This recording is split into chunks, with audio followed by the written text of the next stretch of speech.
जय गुरु जी संगत जी। वीडियो को लाइक कीजिए, चैनल को सब्सक्राइब कीजिए और बेल आइकन को प्रेस कर दीजिए ताकि आपको लेटेस्ट वीडियो की जानकारी अच्छे से मिल सके। जय गुरु जी संगत जी।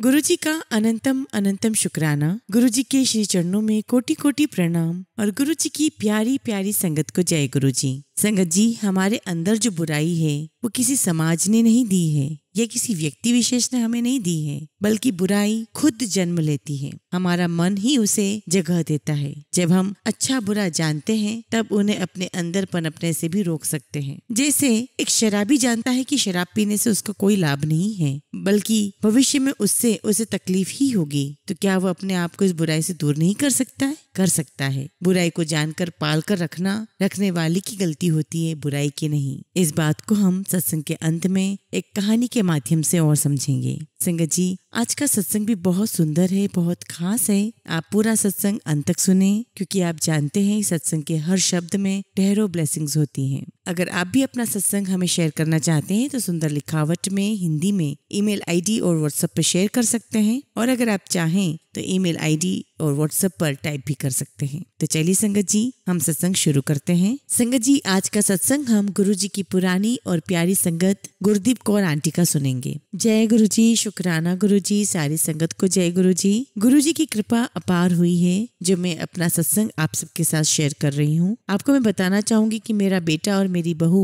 गुरु जी के यहाँ जाया करते थे और उनको उनके फ्रेंड रंधावा साहब वहाँ लेकर के गए थे। और जब ये लोग घर पर आए तो इन्होंने हमें बताया कि गुरु जी है जलंधर में और बहुत करनी वाले हैं। हमें बहुत अच्छा लगता है जब हम वहाँ जाते हैं। और उन्होंने मुझे बताया कि गुरु जी में बहुत पावर है और उनकी जो रूह है वो बड़ी रूहानी है। तो उनसे गुरु जी ने पूछा कि आप चंडीगढ़ से आए हो तो आपके पिताजी और माताजी का नाम क्या है? तो मेरे बेटे ने बताया कि मेरे पिताजी का नाम जसवंत सिंह जी है। तो गुरु जी कहते हैं कि अगली दफा जब आओ तो उन्हें लेकर आना। और संगत जी, हम तो कट्टर सिख पंथ के लोग हैं और गुरु ग्रंथ साहिब जी के बगैर तो किसी और को मानते ही नहीं थे। तो हमने अपने बेटे और बहू की ऐसी ही बात टाल दी। तो जब ये अगली बार गए तो गुरुजी ने मेरी बहू से पूछा कि तू अपने सास ससुर को लेकर नहीं आई? तो गुरुजी कहते हैं कि अगली बार ही लेकर आई। तो मेरी बहू ने कहा कि नहीं गुरुजी, वो आते ही नहीं है। तो गुरुजी ने फिर इंसिस्ट किया कि नहीं, अगली बार ही लेकर आई। तो अगली बार मेरे हस्बैंड मेरे बेटे और बहू के साथ खुद ही अकेले चले गए। और जब गुरुजी के पास गए तो इतने खुश हुए गुरुजी, बहुत खुश हुए। और ये भी देख करके बहुत खुश हुए गुरुजी को,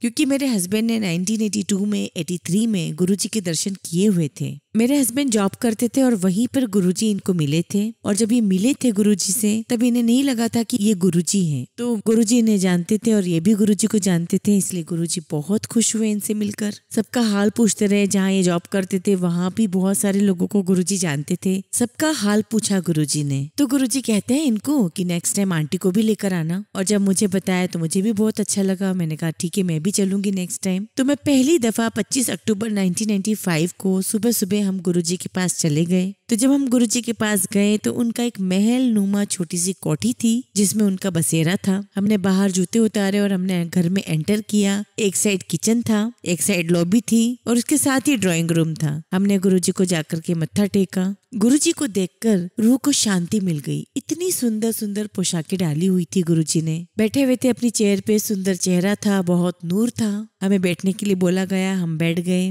बस धीरे धीरे शब्द बानी चलती रही। हम वहाँ बैठते थे और चाय आती रही। और चाय क्या आती थी, बोरोसिल के ग्लास में चाय आती थी और 1/4 ग्लास ही चाय होती थी। बहुत मीठी लेकिन बहुत स्वादिष्ट। हमने अपने घर में कभी इतनी मीठी चाय पी नहीं थी, लेकिन वो इतनी स्वादिष्ट लगती थी चाय कि हम आराम से पी जाते थे। और ऐसा नहीं है कि चाय एक बार आती थी, एक बार आ गई चाय तो 15-20 मिनट बाद फिर आ जाती थी। और उसे हम ना नहीं कर सकते थे, क्योंकि हमें बताया गया था कि ये ना नहीं करते, ये चाय प्रसाद होता है। फिर 12-1 बजे लंगर होता, 4-4 लोगों का ग्रुप बनाया जाता, वो साथ में लंगर करते। उसके बाद फिर वही सत्संग चलता रहा। गुरुजी संगत को खड़ा करते रहते थे कि तुम बताओ अपना सत्संग सुनाओ। और बस ऐसे ही शाम हो जाती थी और हम घर आ जाया करते थे। और रात को फिर लंगर हुआ करता था, लेकिन तब भी लंगर खाने के बाद हमारी हिम्मत नहीं हुआ करती थी कि हम गुरुजी से बोले कि हमें जाना है। उस टाइम पे संगत बहुत कम हुआ करती थी, 50-60 मुश्किल से। कोई गुरदासपुर से होता था, कोई चंडीगढ़ से, कोई जलंधर से, और उतनी ही संगत आती थी जितनी उस जगह में आ जाती थी। संगत जी उस समय हालात बहुत खराब थे पंजाब के। बसों में से उतार उतार करके लोगों को मार दिया जाता था। तो गुरुजी क्या करते थे कि जब रात हो जाया करती थी वहां पर, तो कहा करते थे कि सारी चंडीगढ़ वाली संगत इकट्ठी हो जाओ और साथ में जाओ। सबका अलग अलग बोलते थे। पटियाले वाली संगत इकट्ठे हो जाओ, साथ में जाना। गुरदासपुर वाली संगत इकट्ठी हो जाओ, साथ में जाना। और हम लोग सब इकट्ठे होकर बड़े आराम से अपने अपने घर पहुंच जाते। और संगत जी घर आकर के भी हमारा मन ही नहीं लगता था। और गुरुजी को देखने के बाद तो ऐसा लगता था कि बस वहीं रह जाएं। हम जो 25 अक्टूबर को गए थे गुरुजी के पास, उसके बाद हम सीधे 11 नवंबर को गए। तो उस दिन भी हम पूरा दिन भर हम बैठे रहे, सत्संग सुना, लंगर खाया, सारा दिन सारी रात वहाँ बैठ के रात में 11-12 बजे आज्ञा लेकर के हम घर आ गए। उसके बाद गुरुजी ने हमें 23 नवंबर को बुलाया शाम के 5 बजे। तो हमें कहते हैं गुरुजी की हमें पटियाला घूमकर आना है, तो तुम लोग इधर आ जाओ और रात यहीं पर रुकना। गुरुजी का मंदिर थोड़ा छोटा ही था, तो हम लोग क्या किया करते थे कि वहाँ हमारे जो रिलेटिव हुआ करते थे, हम उनके यहाँ रात रुकते और सुबह गुरुजी के पास आ जाया करते थे। और फिर हम दूसरे दिन जब आ गए गुरुजी के पास, तो गुरुजी हमें पटियाला लेकर के गए। एक सत्ती आंटी थी, हम उनके यहाँ जाया करते थे। एक तिवाना अंकल थे, हम उनके यहाँ भी जाया करते थे। गुरुजी बहुत प्यार करते थे संगत को और बहुत जाते थे। हम करीब 2 दिन तक वहाँ पर रहे और तीसरे दिन 26 तारीख को हम रात भर बैठे रहे गुरुजी के पास। और गुरुजी ने हम सबको 3 बजे छुट्टी दी। और जब छुट्टी दी तो हम लोग 5 बजे सुबह चंडीगढ़ पहुंचे। बस इसी प्रकार से हमारा रोज सिलसिला चला करता था। दिल करता था कि रोज ही गुरुजी के पास बैठे ही रहे। तो एक दिन गुरुजी ने ऐसे ही पूछा, आपके कितने बच्चे हैं? मैंने सबका बताया। मेरी बड़ी बहू तो जाया ही करती थी, मैंने अपनी छोटी बहू का भी बताया। हरलीन भाटी का आपने ऑलरेडी सत्संग सुना होगा कभी संगत जी। उसे बहुत प्रॉब्लम थी, वो बहुत रोती थी और बताती थी कि उसके सर में बहुत तेज दर्द रहता था और कैसे गुरुजी ने उसे ठीक किया। और ये भी जाती नहीं थी, हमें इसको जबरदस्ती लेकर के गए थे गुरुजी के पास। तो ये जब पहली बार गई तो जाते से ही इसने गुरुजी से मांग लिया कि गुरुजी मुझे बहुत सिर में दर्द है। तो गुरुजी ने डांट लगाई कि तुम्हें अक्ल नहीं है कि आते ही गुरुजी से कुछ मांग लिया। तो ये बेचारी चुपके से चुपचाप कोने में बैठ गई। जो बैठी तो रात तक हमें वहीं बैठना पड़ा। और जब हम जाने के लिए आज्ञा लेने लगे तब गुरुजी ने इसके सिर पे हाथ रखा और बोला कि जा, सारी जिंदगी इस दर्द से तो दूर रहेगी। और कभी इसको सिर दर्द नहीं हुआ। और ऐसे ही हमारी पूरी फैमिली गुरुजी के पास जाने लगी। उस समय गुरुजी के पास जब वो जलंधर में थे तो उनके पास पता नहीं कहाँ से ऐसी शक्ति थी कि वो प्रसाद प्रकट कर लिया करते थे। ऊपर हाथ करते और घुमाते और प्रसाद आ जाया करता था। और बुलाया करते थे कि भट्टी साहब आओ, और अपने हाथों से प्रसाद देते तो पूरा हाथ भर जाया करता था प्रसाद का। गुरुजी एक हाथ से दिया करते थे प्रसाद, लेकिन इनके दोनों हाथ भर जाया करते थे। और गुरुजी आंख बंद करके कुछ ब्लेस करते थे, मंत्र बोलते थे। हमें सुनाई नहीं देता था पर मन में बोलते थे और फिर सारी संगत को प्रसाद बांटा करते थे। और जब हमको प्रसाद दिया तो कहते हैं कि देखो मैंने तुम्हारी सारी फैमिली का कल्याण कर दिया है। और कहते हैं कि मैंने तुम्हारी 7 पुश्तों का कल्याण कर दिया है। तो इतनी मेहर की है गुरुजी ने हम सब पर, हमारे पूरे परिवार पर। आज 25 साल हो गए हैं गुरुजी को प्रसाद दिए हुए। आज तक हमारा कोई बाल बाका नहीं हुआ। बच्चों की भी तरक्की पे तरक्की हुई, किसी को कोई प्रॉब्लम ही नहीं आई। शरीर के दुख सुख तो रहते ही हैं संगत जी, लेकिन अगर वो दुख भी, वो शरीर की वो दुख भी अगर प्यार से और आराम से कट जाए तो फिर क्या बात है। और गुरुजी के आशीर्वाद से ऐसे ही हुआ। फिर कहते हैं गुरुजी कि आपकी जो बेटी दिल्ली में है ना, उसे बुलाओ। तो पहली बार तो मेरी बेटी नहीं आई, लेकिन अगली बार जब आई तो दोनों जने आ गए। हम लोग तो बाय रोड जाया करते थे गुरुजी के पास, पर वो लोग वहाँ से बाय ट्रेन आए और सुबह 5 बजे गुरुजी के पास पहुंचे। और जैसे ही ये लोग गुरुजी के दरवाजे के पास पहुंचे, अंदर से गुरुजी आवाज लगाते डोली आ गई। और हम तो सब हैरान रह गए कि हमने तो बताया ही नहीं था डोली का नाम। दोनों हस्बैंड वाइफ ने, डोली और शमी ने, गुरुजी का मत्था टेका। गुरुजी ने उनको ब्लेस किया। गुरुजी पूछने लगे क्या करते हो? फिर इन लोगों ने बताया, सब बताया कि स्टूडियो भी है, रिकॉर्डिंग भी करते हैं। डोली बोली मैं गा लेती हूँ। तो गुरुजी कहते हैं कि अच्छा फिर सुनाओ कुछ। फिर तो गुरुजी मस्त ही हो गए, उसे बोलते ही गए, सुनाती जा। वो सुनाती रही। संगत जी मैं यहाँ पर आपको बताना चाहूंगी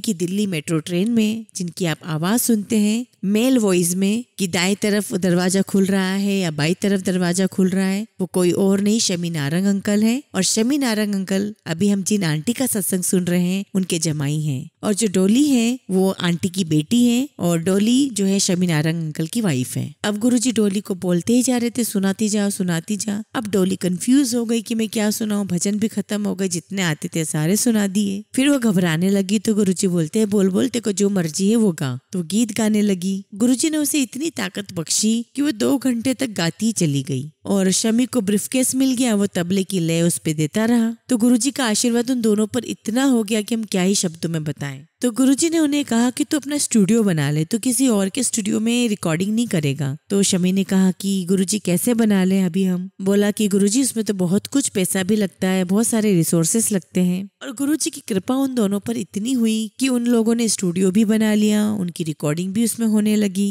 गुरुजी उन्हें कहा करते थे शमी को कि तेरी तो जन्मों जन्मांतर तक लोग आवाज सुनेंगे। और हमारे परिवार पे संगत जी बहुत सारी ब्लेसिंग्स हुई, बहुत सारी। बस ऐसे ही सब चलता रहा, हम आते जाते रहे, गुरुजी से मिलते रहे। एक दफा गुरुजी 22 दिसंबर 1995 की बात है, गुरुजी हमें बोले कि हमारे पास जलंधर आ जाओ, क्योंकि गुरुजी कहीं पर भी जाते थे तो पहले यही कहा करते थे कि जलंधर आ जाओ। बेशक उन्हें चंडीगढ़ ही जाना होता था, तब भी वो कहते थे कि जलंधर आ जाओ। तो हम लोग शाम को जलंधर चले गए और सुबह हम लोगों को गुरुजी के साथ अबोहर जाना था। और जब वहाँ जाना था तो सारी संगत इकट्ठी हो गई। 15-20 गाड़ियां तो कम से कम होती थी। और बस काफिला सा बनाते हुए गुरुजी की गाड़ी आगे होती थी, हमारी गाड़ी पीछे होती थी। तो हम लोग सब अबोहर के लिए निकल गए। वहाँ पर किसी की इनॉग्रेशन होनी थी, वहाँ पर स्कूल की इनॉग्रेशन थी। हम लोग बीच में मक्सर रुके, वहाँ पर चाय वाय पी, फिर अबोहर गए। फिर वहाँ पर हमने लंगर किया। फिर सारा कार्यक्रम होने के बाद जब हम वहाँ से निकले और जब हम लोग वापस रिटर्न आ रहे थे कार्यक्रम अटेंड करने के बाद, तो रात हो चली थी। तो हम सारी संगत को गुरुजी ने मक्सर में नाइट स्टे करवाया। बहुत सर्दी का समय था और गुरुजी ने फिर भी सारा अरेंजमेंट करवाया, सबको गादी रजाइयाँ सब कुछ मिला। और फिर दूसरे दिन हम लोग सब जलंधर आए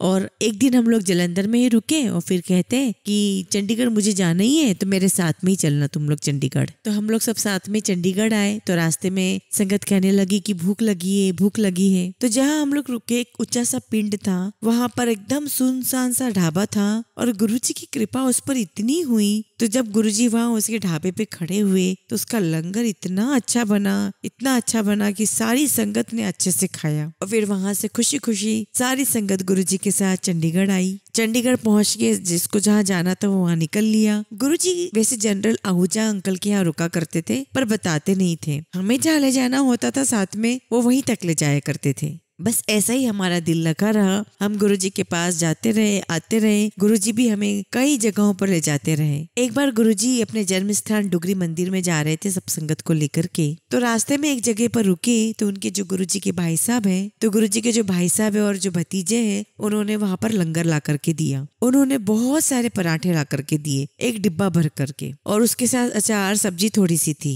और हमारे पास संगत बहुत सारी थी। उस वक्त हम डुगरी नहीं गए थे, हम मलेर कोटला से होते हुए पटियाला गए थे। और बस एक डिब्बा भर के ही पराठे थे और संगत ज्यादा थी। बस डिब्बे में हाथ डालते गुरुजी और 2-2 पराठे सबको देते जाते। और हम सोचा करते कि पराठे पूरे कैसे होंगे। और हम देखते थे कि डिब्बा तो एक है और गुरु संगत इतनी है। और कमाल की बात यह है कि वो डिब्बा खत्म ही नहीं हो रहा था और निकलता ही जा रहा था, निकलते ही जा रहा था। कुछ ऐसा गुरुजी का हिसाब था संगत जी। गुरुजी को कोई नहीं समझ सकता था। गुरुजी तो थे ही रब, परमात्मा थे। परमात्मा ने गुरुजी को भेजा था यहाँ पर धरती पे हम सबका कल्याण करने के लिए। और हमारी किस्मत इतनी अच्छी थी कि हम गुरुजी से रूबरू हो सके। हमारा कल्याण करते करते गुरुजी हमारे सारे दुख दर्द अपने ऊपर ले लिया करते थे। फिर कुछ दिनों के बाद गुरुजी चंडीगढ़ आकर रहने लगे। हम भी गुरुजी के पास जाया करते थे। शाम को संगत इकट्ठा हुआ करती थी, हम लोग सत्संग सुनते, लंगर खाया करते थे और सारी संगत बहुत बहुत खुश थी उनके पास। और उसके बाद संगत जी हमारे गुरुजी चले गए दिल्ली। अब हमारा जो लिंक था गुरुजी से वो टूट गया था। हालांकि मेरी बेटी तो वहाँ जाया करती थी पर रोज तो नहीं जा सकते थे। संगत जी फिर गुरुजी एम्पायर स्टेट में आकर के रहने लगे, जहाँ पर गुरुजी अपना सत्संग किया करते थे। और महीने 2 महीने में जब भी हम दिल्ली जाते हम गुरुजी के दर्शन करते, गुरुजी बहुत खुश हो जाया करते थे। और डोली और शम्मी को गुरुजी बोला करते थे कि तुम डेली आया करो। तो दोनों बोला करते थे गुरुजी आप हमें ताकत बख्शो ताकि हम रोज आपके पास आए। गुरुजी हमारा काम ऐसा है कि हम रोज आ नहीं सकते। तो गुरुजी बहुत खुश हुआ करते थे, कहते थे कि जब भी आ सको हमेशा आया करो। और जब गुरुजी ने बड़े मंदिर का उद्घाटन किया तब भी हमें चंडीगढ़ से बुलाया था गुरुजी ने। गुरुजी ने अपने साथ ले जा के सारे रूम्स दिखाए। गुरुजी हमको ले जा कर हर चीज बता रहे थे। इतना प्यार दिया ना गुरुजी ने कि मैं बता नहीं सकती। एक दफा गुरुजी ने चंडीगढ़ की संगत को बुलाया और कहा कि हमें उदयपुर जाना है, सूद साहब की फैक्ट्री का इनॉग्रेशन है। और हम लोग तो बाय चांस दिल्ली गए हुए थे, हमें मैसेज मिला और हमारे पास कोई एक्स्ट्रा कपड़े भी नहीं थे, हमें तो 2 दिन के बाद वापस आना था। फिर हमने वहाँ दिल्ली से थोड़े से कपड़े रेडीमेड लिए और हम गुरुजी के पास चले गए और गुरुजी ने हमारी टिकट इतनी फर्स्ट क्लास ट्रेन में की हुई थी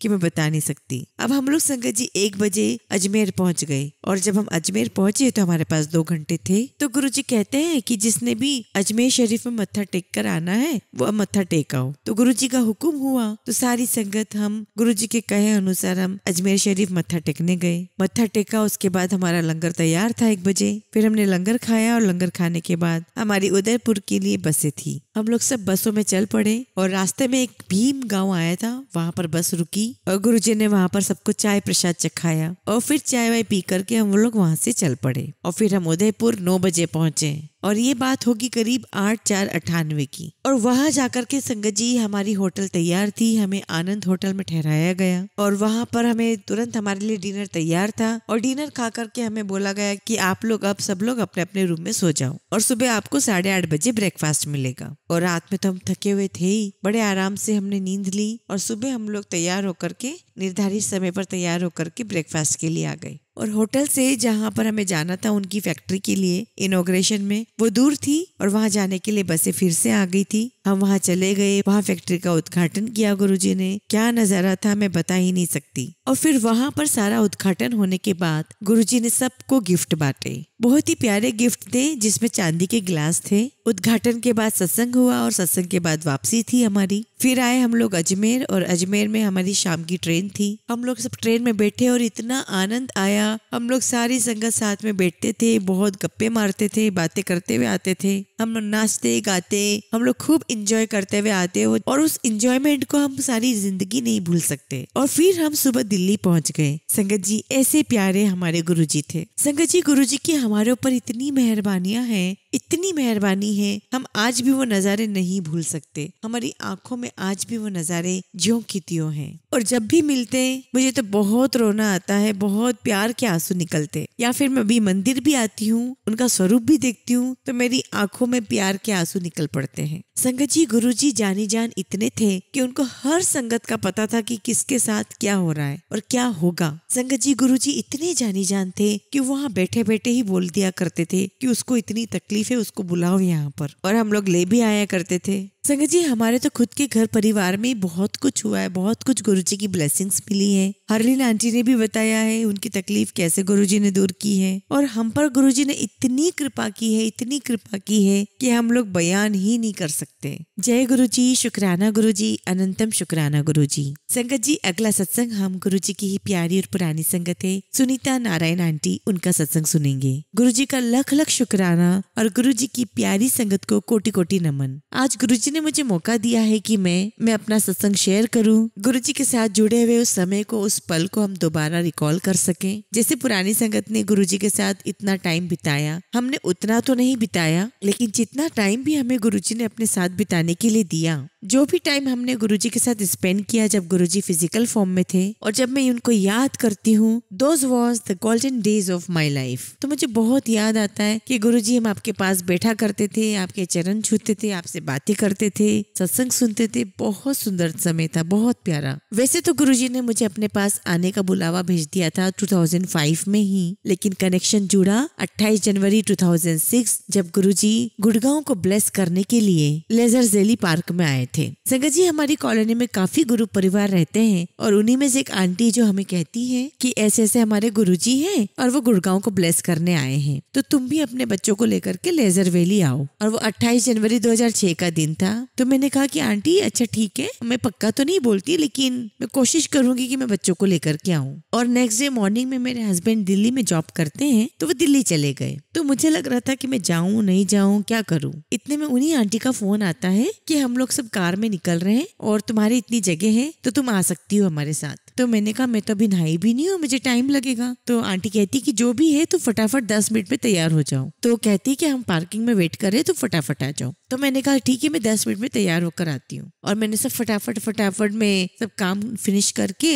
आंटी के पास 10 मिनट में पहुंच गई दोनों बच्चों को लेकर के। और हम लोग सब लेजर वैली पार्क पहुंच गए। वहां पहुंच करके हम सब लोगों ने कॉफी प्रसाद लिया। गुरुजी आए और गुरुजी सामने बैठे हुए थे सिंहासन पर। इससे पहले संगत जी मैंने कभी किसी को गुरु नहीं मनाया था, ना कभी माना था, ना कभी देखा था। और जब मैंने गुरुजी को देखा तो मैं उनको देखती ही रह गई। उनके चेहरे पर इतना तेज, इतना नूर था कि मैं बार बार उन्हें ही देखी जा रही थी। तो मैंने उन आंटी को कहा कि आंटी गुरुजी कुछ बोलेंगे नहीं, कुछ प्रवचन नहीं देंगे? तो आंटी कहने लगे कि नहीं बेटा, गुरुजी आपको आंखों से ही ब्लेस कर देंगे। तो मेरा जो छोटा वाला बेटा है संगत जी, वो बहुत बीमार रहता था। उसको महीने में 20 दिन एंटीबायोटिक देनी पड़ती थी। तो उन्होंने मुझे इशारे से बुलाया और मैं अपने बेटे को लेकर के उनके पास मत्था टेकने गई। हम लोग गए, एक बार मत्था टेका और अपनी जगह पर आकर के बैठ गए। फिर दोबारा इशारों से बुलाया, हम दोबारा भी मत्था टेकने गए। और कम से कम गुरुजी ने हमें 4 से 5 बार इशारा कर करके बुलाया और हम बस मत्था टेकते जाते और वापस अपनी जगह पर आकर बैठ जाते। तो मैंने उन आंटी को बोला कि अरे गुरुजी कुछ बोल तो रहे नहीं है। तो बोले कि नहीं, उसकी आवश्यकता नहीं है, गुरुजी आपको देख करके ही कल्याण कर रहे हैं। तो मैंने कहा ठीक है। संगत जी यहाँ मैं बताना चाहती हूँ 2005 की बात है, दिवाली से थोड़े पहले की बात होगी। मेरा छोटा वाला बेटा बहुत बीमार रहा करता था और वो जो आंटी वो सोसाइटी में ही रहते थे। तो उन्होंने मुझे बोला था कि हाँ ऐसे ऐसे हमारे गुरुजी हैं, तुम कभी फुर्सत में हो तो एक बार हमारे साथ गुरुजी के यहाँ चलो।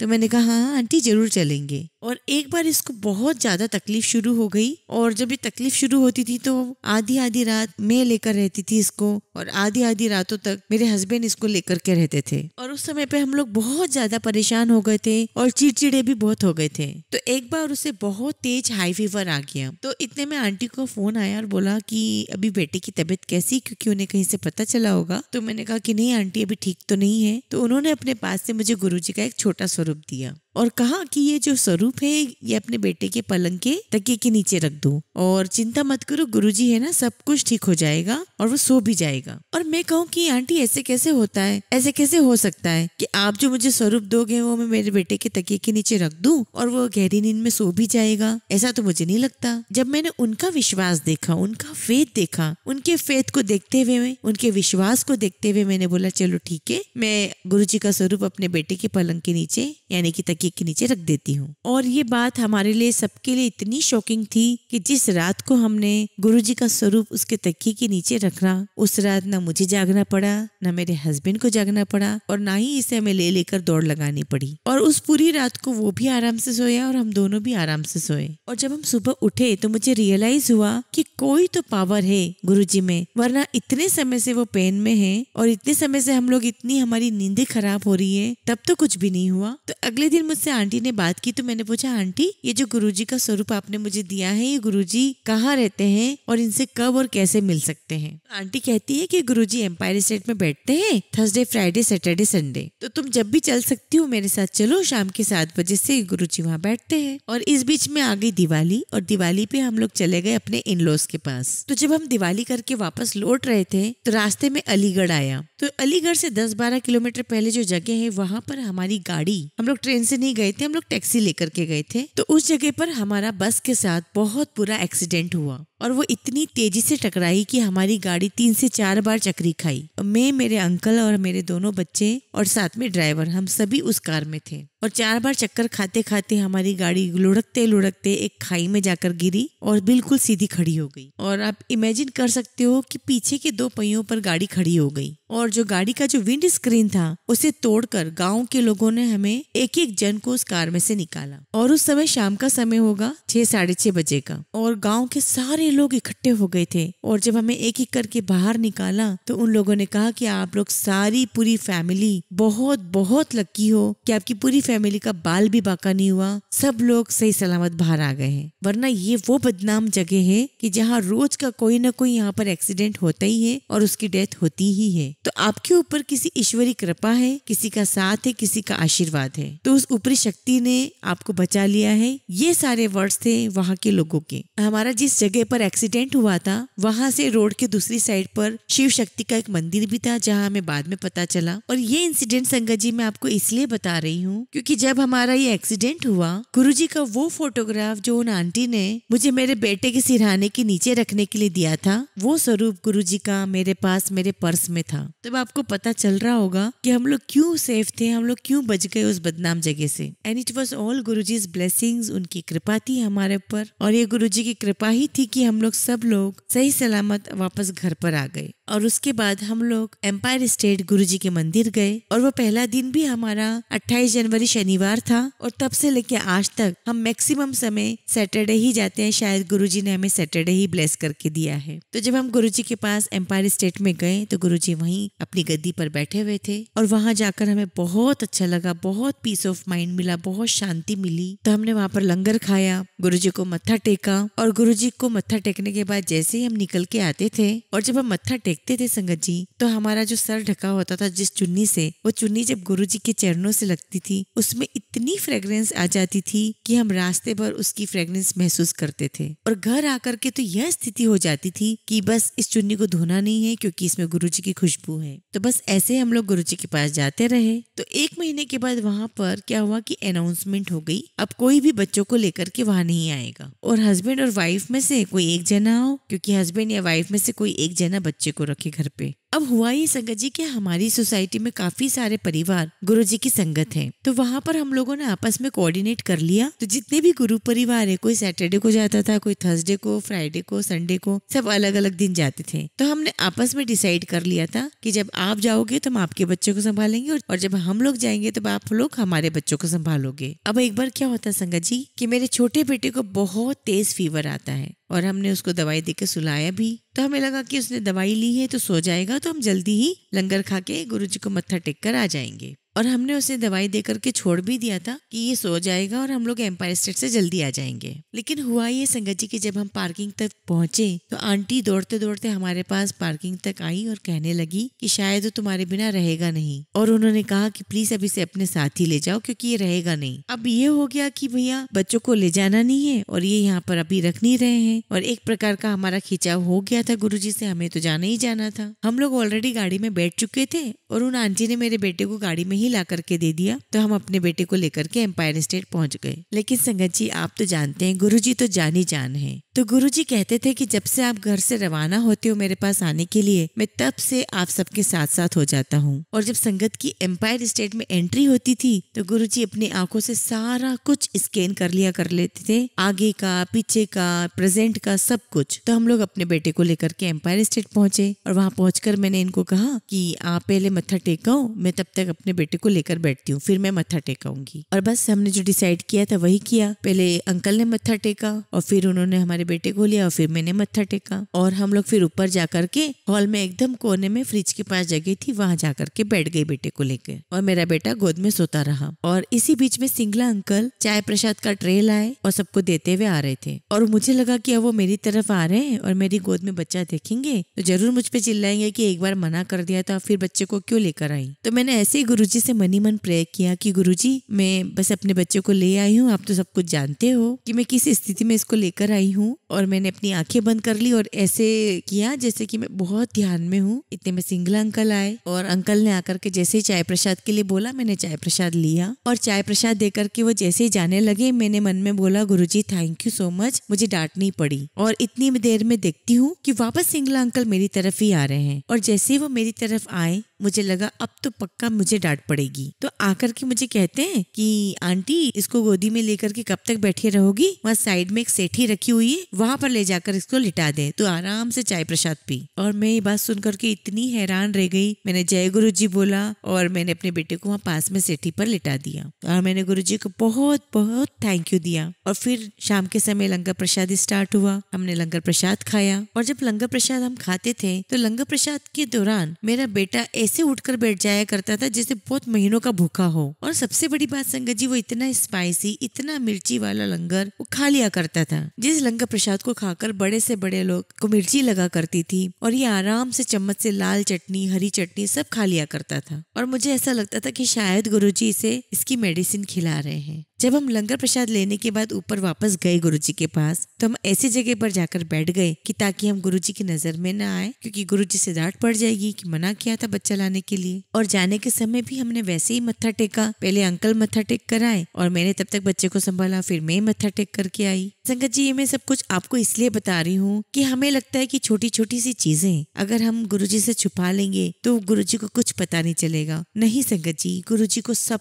कुछ पता होता है, ही नोज एवरीथिंग। तो जब हम मत्था टेक करके घर जा रहे थे तो मेरे बेटे के सर से इतनी स्ट्रॉन्ग फ्रेग्रेंस आ रही थी, इतनी ज्यादा स्ट्रॉन्ग फ्रेग्रेंस आ रही थी, जबकि हमने तो उसको मत्था भी नहीं टिकाया था। और जब हम लोग घर पहुंचे तो ऊपर जो आंटी रह रहे थे, मैंने उनको फोन करके नीचे बुलाया कि आंटी जल्दी से नीचे आ जाओ। तो वो बड़ी घबरा गई कि पता नहीं क्या हो गया है। और वो जब वो आई तो मैंने कहा कि देखो आंटी, इसकी फोरहेड से कितनी प्यारी खुशबू आ रही है। और मेरे बेड पे जहाँ पर मैंने उसे लिटाया था वहाँ इतनी प्यारी खुशबू आ रही थी गुरुजी की, मैं बता नहीं सकती। संगत जी, गुरुजी को कुछ बताने की, कुछ सुनाने की जरूरत ही नहीं है। गुरुजी तो आज भी हम सबके अंग संग हैं। संगत जी, एक और सत्संग मैं आपसे शेयर करती हूँ कि जब हम गुरुजी के पास गए, उससे पहले मैं मंदिर में बैठा करती थी, अपने घर के मंदिर में, और बोला करती थी कि भगवान जी अब आप ही जाने, अब आप ही मुझे गुरुजी मिलाए, जैसा भी गुरु आप मुझे मिलाएंगे वो मुझे एक्सेप्ट होगा। और तब हमें गुरुजी मिले और गुरुजी को मैं तब गुरुजी ही मानती थी। तब ये सब नहीं था मेरे मन में कि गुरुजी महाशिव है, गुरुजी खुद साक्षात भगवान है, ये सब मैं बिलीव नहीं करती थी। तो धीरे धीरे गुरुजी ने अपना रूप दिखाया, सब कुछ समय समय पर हमें वो सिंबल्स देते गए। और ऐसा नहीं है संगत जी कि गुरुजी से मिलने के बाद या गुरुजी की आपकी लाइफ में आने के बाद प्रॉब्लम्स नहीं आएगी, आएंगी प्रॉब्लम्स, लेकिन गुरुजी आपके साथ खड़े हैं तो गुरुजी ही आपको स्ट्रेंथ देते हैं ताकि आप उन प्रॉब्लम्स को फेस करके लाइफ में आगे बढ़ सको। और ऐसे एक बार होली का फंक्शन आया तो हम लोग सब गुरुजी के कहने पर हम होली खेलने के लिए बड़े मंदिर गए। और बड़े मंदिर में होली वाले दिन शिवजी की मूर्ति से केसर वाला अमृत निकला था। हमने वहाँ पर गुरुजी की आज्ञा से होली खेली और फिर वहाँ पर 3-4 बजे के करीब हमें सिंगला अंकल का कॉल आता है और वो कहते हैं कि शाम को तुम लोग सब एम्पायर स्टेट आ जाना। हमने कहा ठीक है। तो हम लोग सब तैयार हो गए और हम लोग सबने एक बहुत ही प्यारा भजन गुरुजी के लिए तैयार किया था, पूरी सोसाइटी की औरतों ने। और हम उस भजन की बड़ी प्रैक्टिस कर रहे हैं, कभी गार्डन में, कभी ऊपर, कभी नीचे। और गुरुजी को सब कुछ पता था। और दिन में होली खेल ली और शाम को हम लोग एम्पायर स्टेट पहुंच गए गुरुजी के पास। और गुरुजी वहाँ अपने आसन पर बैठे हुए थे और हम लोग सब ऊपर बैठे हुए थे और हम सोच रहे थे कि अभी गुरुजी बोलेंगे, अब गुरुजी बोलेंगे क्या, चलो सुनाओ। और तब तक 9:30 पौने 10 हो चुके थे। इतने में सिंगला अंकल आए और कहते हैं कि आ जाओ तुम लोग नीचे गुरुजी के पास। तो हमें सिंगला अंकल ने नीचे बुलाया और कहा कि गुरुजी के सामने गाओ। और हमने जो भी तैयारी की थी वो हमने गुरुजी के सामने सुना दिया। गुरुजी ने 2-3 लाइन सुनी और कहा कि जाओ ऐश करो। और गुरुजी बहुत अच्छा मुस्कुरा रहे थे। और जब हम ये गाना गा रहे थे तो हम 4-5 आंटियां साथ में गा रहे थे। तो जब गुरुजी ने बोला जाओ ऐश करो तो एक आंटी के मन में आया कि गुरुजी हम तो सब 4-5 महिलाएं गाना गा रही हैं, आपने किसको बोला जाओ ऐश करो। और फिर इतने में ही गुरुजी ने दोबारा से रिपीट किया कि जाओ सारी आंटियां ऐश करो। संगत जी, गुरुजी जो कहते हैं वो पत्थर की लकीर है। जो गुरुजी के मुंह से निकला वो सत्य है। और आज भी हमें दिल से गुरुजी की याद आती है और हमें वो मेमोरीज, वो पल कभी नहीं भूलते। एक बार मेरी एनिवर्सरी के बाद 11 फरवरी को शिवरात्रि पड़ी थी और अंकल तब 9 को बाहर से आए ही थे। और अगले दिन हमने बाहर खाना खाया था तो मेरी तबीयत ठीक नहीं लग रही थी और मेरी हालत इतनी खराब थी कि मैं एक टैबलेट भी खा रही थी तो वो भी अंदर नहीं जा रही थी, वो भी बाहर हो रही थी। जब मैं टैबलेट ही नहीं खा पा रही थी तो पानी और कुछ खाने की तो बहुत दूर की बात है। हम लोग बड़े मंदिर गए शिवरात्रि पर और मुझे बहुत डर लग रहा था और मैं सोच रही थी कि गुरुजी मेरी हालत इतनी खराब है, मैं वहाँ कैसे बैठ पाऊंगी। और उस दिन बहुत बहुत बारिश हो रही थी और मुझे लग रहा था कि मैं वहाँ पर ऐसी हालत में कैसे बैठ पाऊंगी। और मैं बस ऐसे ही गुरुजी का नाम लिए जा रही थी क्योंकि गुरुजी ने एक बार एम्पायर स्टेट में एक आंटी को बोला था। तो वो आंटी बड़े फंक्शन यानी कि न्यू ईयर के फंक्शन पर नहीं आई थी। तो गुरुजी उन आंटी को बोल रहे थे कि आंटी तू कल बड़े फंक्शन पे न्यू ईयर पर नहीं आई थी। तो कहती कि गुरुजी मुझे कुछ काम आ गया था इसलिए मैं नहीं आई। तो गुरुजी कहते हैं उनसे कि आया करो, बहुत ब्लेसिंग्स होती हैं उस दिन। तो बस मुझे याद आ गया कि गुरुजी ने कहा था कि बड़े फंक्शन पर आया करो, बहुत ब्लेसिंग्स होती हैं। और बस मैं भी गुरुजी का नाम लेकर मंदिर में पहुंच गई और जब पहुंची तो बहुत बहुत तेज बारिश हो रही थी और जाते ही मुझे आंटी ने एक प्लेट में काजू कतली, समोसा प्रसाद और कॉफी प्रसाद पकड़ा दी और मुझे कहती कि ले आंटी ये अंदर बैठ करके खा। अब मेरी तो तबीयत बहुत खराब थी उस दिन, मैं तो गोली भी नहीं खा पा रही हूँ, पानी भी निकल नहीं पा रही हूँ, तो मैं ये लंगर प्रसाद कैसे खा पाती थी। फिर मुझे लगा कि नहीं, मुझे मंदिर में मिली है तो मुझे ये खाना चाहिए, मेरी मेडिसिन है। और मैंने वहां बैठ करके मैंने सारा कुछ फिनिश किया और इतने में सिंगला अंकल और सिंगला आंटी आते हैं और कहते हैं कि चल आंटी तेरी डांस की परफॉर्मेंस है नीचे। और मैं सोचूं कि मेरी तो हालत इतनी खराब है, मैं डांस कैसे करूंगी नीचे। मुझे लगा कि नहीं, ये गुरुजी महाराज का हुक्म है, ये तो मुझे करना ही है। और मैं नीचे गई, गुरुजी को मत्था टेका और मैंने एक गाने पे डांस किया। और जैसे एक गाने पे डांस खत्म हुआ, गुरुजी कहते हैं आंटी तेरे को एक गाने पे और डांस करना है। मैंने गुरुजी को हाथ जोड़ा और वापस डांस परफॉर्मेंस दी। और जैसे ही मैं डांस करके वापस आई तो वहाँ एक छोटा सा गेस्ट रूम था और मैं उसमें आकर के बैठ गई और मुझे ऐसा लगा कि सारा कुछ मेरी बॉडी से गुरुजी ने अपने हाथों से निकाल दिया हो। मैं बहुत बहुत लाइट फील कर रही थी और शायद अगर मैं उस दिन बड़े मंदिर नहीं जाती तो मेरी हालत बहुत बहुत खराब होती, मैं हॉस्पिटलाइज भी हो सकती थी। तो गुरुजी ने इस प्रकार से अपनी किरणों से, अपनी शक्तियों से हमें इतना ब्लेस किया है और बहुत बहुत ब्लेस करते हैं गुरुजी अपनी संगत को। संगत जी, आगे जब भी मुझे मौका मिलेगा मैं अपना सत्संग दोबारा सुनाऊंगी। अभी मैं अपनी वाणी को यहीं विराम देती हूँ। जय गुरुजी, शुक्राना गुरुजी। संगत जी, हम सत्संग का अंत एक बहुत ही खूबसूरत कहानी से करेंगे। एक बार एक व्यक्ति एक महात्मा के पास गया और उसने उस महात्मा से कहा कि हे महात्मा, मुझे बहुत क्रोध आता है, कृपया कोई उपाय बताएं। तब महात्मा ने धीरे से मुस्कुराकर हाथ आगे बढ़ाया और अपने हाथ की मुट्ठी बांधकर कहा, अरे भाई, ये मेरी मुट्ठी बंद हो गई है, खुल नहीं रही है। तब उस व्यक्ति ने बड़े आश्चर्य से कहा, हे महात्मा, आपने ही ये मुट्ठी बांधी है, आप खुद ही इसे खोल सकते हैं। तब महात्मा ने मुस्कुरा कर के कहा कि जब यह मुट्ठी मुझे बांध कर नहीं रख सकती तब क्रोध तुम्हें कैसे बांध सकता है। मन के जिस कोने में क्रोध को पकड़ कर रखा है उसे वहां से जाने दो। मन में उसे बैठा कर नहीं रखोगे तो उससे दूर करने का उपाय भी नहीं पूछना होगा। मोरल ऑफ द स्टोरी यही है संगत जी कि जो बुराइयां होती वो कोई और हमारे लिए निर्मित नहीं करता है, वो कोई और क्रिएट नहीं करता है, उसके जिम्मेदार हम खुद होते हैं, हमारा मन होता है। अच्छे बुरे विचार सारे मन में ही पनपते हैं, इसलिए जितनी जल्दी हम बुरे विचारों को अपने मन से हटाएंगे बुराई भी स्वतः अपने आप हट जाएगी। जय गुरुजी, शुक्राना गुरुजी।